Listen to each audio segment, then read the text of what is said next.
I'm out of the market, again. Last week my portfolio started to malfunction, and not to put a fine point on it, I lost way more money in a day than the broad market suggested I should.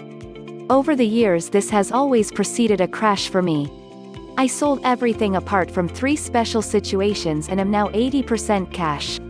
I didn't write this up at the time because when it comes to crashes you simply can't be sure you are going to have one, and while it's cheap to sell these days and re-enter at leisure, I don't like to imagine I'm always going to be right. After a week I'm very comfortable being in cash and sitting watching what happens next. As far as I can see, the market is broken in the US and UK. US valuations are way too high, even without the economic fiasco underway, and the UK's market structure appears at best to be broken in many places. I'm not going to play ball in a minefield. I think we have begun the next installment of the COVID crash, and we will get it in the lead up to the US presidential election. If we do not, then we will get it soon after. If it's February and we haven't crashed, I might clamber out of my bunker, but even then maybe not. I really do not want to be in cash because I do think inflation will get traction soon enough, but this correction crash will come fast and hard, and I don't want to get crushed under it.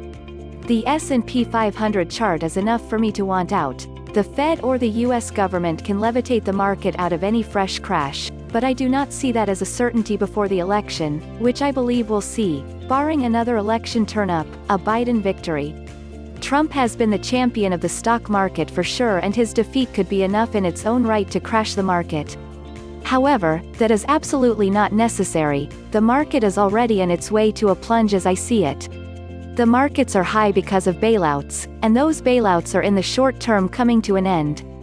Economic gravity will have its way. So let's look at the UK stock market. This is a deeply wounded economy, and the situation is only getting worse. It will be lucky if the coming bottom is not far below the first. What exactly is happening to push the index up to previous highs when the reality of the situation is so bad no one cares to sketch the situation's nadir that is far in the future, even without factoring in Brexit? You don't have to be a master chartist to draw these lines, or for that matter this one. To me this comes from a US crash, which will crush all markets and all instruments, and I for one am trying very hard not to be under the window when that particular grand piano falls from it. I sincerely hope to be proved wrong, but I prefer to hope with my capital safely in cash. Smart asset allocation can wait until after. Clem Chambers is the CEO of private investors website advfn.com and author of 101 Ways to Pick Stock Market, Winners and Trading Cryptocurrencies, a Beginner's Guide.